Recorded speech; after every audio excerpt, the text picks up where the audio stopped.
Épître de Paul aux Galates, chapitre 3. Aux Galates dépourvus de sens. Qui vous a fasciné, vous, aux yeux de qui Jésus-Christ a été peint comme crucifié? Voici seulement ce que je veux apprendre de vous. Est-ce par les œuvres de la loi que vous avez reçu l'Esprit, ou par la prédication de la foi? Êtes-vous tellement dépourvus de sens? Après avoir commencé par l'Esprit, voulez-vous maintenant finir par la chair? Avez-vous tant souffert en vain? Si toutefois c'est en vain, celui qui vous accorde l'Esprit et qui opère des miracles parmi vous, le fait-il donc par les œuvres de la loi ou par la prédication de la foi? Comme Abraham crut à Dieu et que cela lui fut imputé à justice, reconnaissez donc que ce sont ceux qui ont la foi qui sont fils d'Abraham. Aussi l'Écriture, prévoyant que Dieu justifierait les païens par la foi, a d'avance annoncé cette bonne nouvelle à Abraham. Toutes les nations seront bénies en toi, de sorte que ceux qui croient sont bénis avec Abraham le croyant. Car tous ceux qui s'attachent aux œuvres de la loi sont sous la malédiction, car il est écrit « Maudit est quiconque n'observe pas tout ce qui est écrit dans le livre de la loi et ne le met pas en pratique. » Et que nul ne soit justifié devant Dieu par la loi. Cela est évident, puisqu'il est dit « Le juste vivra par la foi ». Or la loi ne procède pas de la foi, mais elle dit « Celui qui mettra ces choses en pratique vivra par elles ». Christ nous a rachetés de la malédiction de la loi, étant devenu malédiction pour nous, car il est écrit « Maudit est quiconque est pendu au bois ».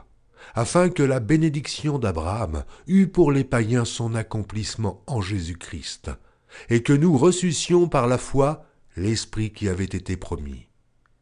Frères, je parle à la manière des hommes. Une disposition en bonne forme, bien que faite par un homme, n'est annulée par personne, et personne n'y ajoute. Or les promesses ont été faites à Abraham et à sa postérité. Il n'est pas dit « et aux postérités », comme s'il s'agissait de plusieurs, mais en tant qu'il s'agit d'une seule, et à ta postérité, c'est-à-dire à Christ. Voici ce que j'entends. Une disposition que Dieu a confirmée antérieurement ne peut pas être annulée, et ainsi la promesse rendue vaine par la loi survenue 430 ans plus tard. Car si l'héritage venait de la loi, il ne viendrait plus de la promesse. Or, c'est par la promesse que Dieu a faite à Abraham ce don de sa grâce. Pourquoi donc la loi? Elle a été donnée ensuite à cause des transgressions, jusqu'à ce que vînt la postérité, à qui la promesse avait été faite. Elle a été promulguée par des anges au moyen d'un médiateur. Or, le médiateur n'est pas médiateur d'un seul, tandis que Dieu est un seul. La loi est-elle donc contre les promesses de Dieu? Loin de là. S'il eût été donné une loi qui pût procurer la vie, la justice viendrait réellement de la loi. Mais l'Écriture a tout renfermé sous le péché, afin que ce qui avait été promis fût donné par la foi en Jésus-Christ et à ceux qui croient. Avant que la foi vînt, nous étions enfermés sous la garde de la loi en vue de la foi qui devait être révélée.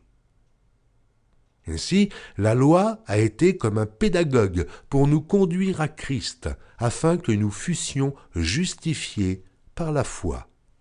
La foi étant venue, nous ne sommes plus sous ce pédagogue, car vous êtes tous fils de Dieu, par la foi en Jésus-Christ.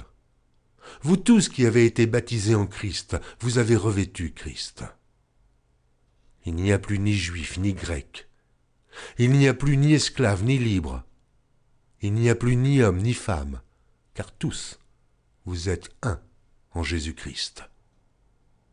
Et si vous êtes à Christ, vous êtes donc la postérité d'Abraham, héritier selon la promesse. Épître de Paul aux Galates, chapitre 4.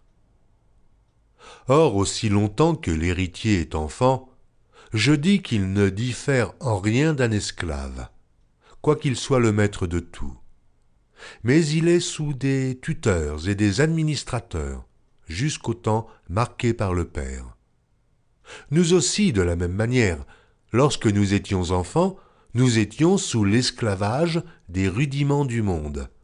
Mais, lorsque les temps ont été accomplis, Dieu a envoyé son Fils, né d'une femme, né sous la loi, afin qu'il rachetât ceux qui étaient sous la loi, afin que nous reçussions l'adoption. Et parce que vous êtes fils, Dieu a envoyé dans nos cœurs l'Esprit de son Fils, lequel crie « Abba, Père ». Ainsi tu n'es plus esclave, mais fils. Et si tu es fils, tu es aussi héritier par la grâce de Dieu. Autrefois, ne connaissant pas Dieu, vous serviez des dieux qui ne le sont pas de leur nature. Mais à présent que vous avez connu Dieu, ou plutôt, que vous avez été connus de Dieu, comment retournez-vous à ces faibles et pauvres rudiments, auxquels de nouveau vous voulez vous asservir encore? Vous observez les jours, les mois, les temps et les années. Je crains d'avoir inutilement travaillé pour vous. Soyez comme moi, car moi aussi je suis comme vous. Frères, je vous en supplie. Vous ne m'avez fait aucun tort. Vous savez que ce fut à cause d'une infirmité de la chair que je vous ai pour la première fois annoncé l'Évangile.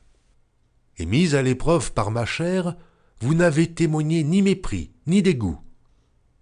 Vous m'avez au contraire reçu comme un ange de Dieu, comme Jésus-Christ. Où est donc l'expression de votre bonheur? Car je vous atteste que, si cela eût été possible, vous vous seriez arraché les yeux pour me les donner. Suis-je devenu votre ennemi en vous disant la vérité?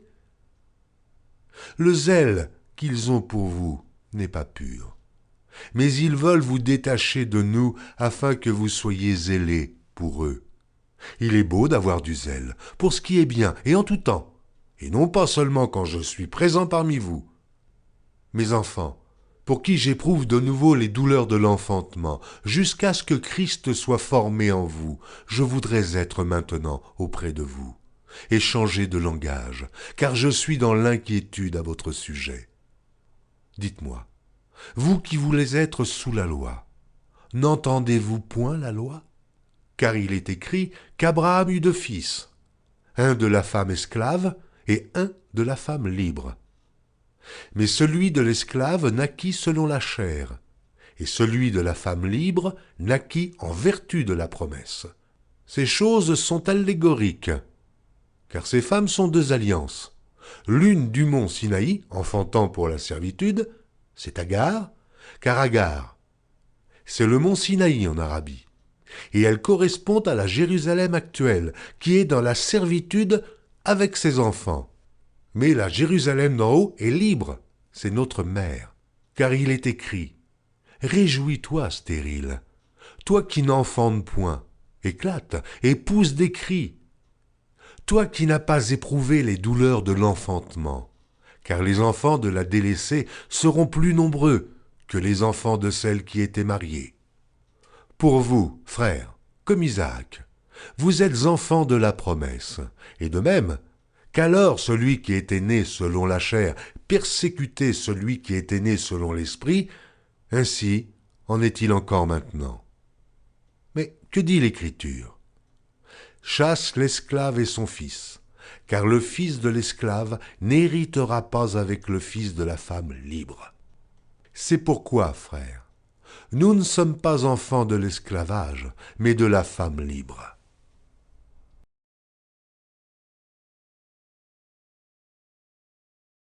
Retrouvez chaque jour sur EMCI TV une nouvelle lecture de la Bible illustrée en vidéo. Pour revoir ce programme, rendez-vous sur notre site emcitv.com.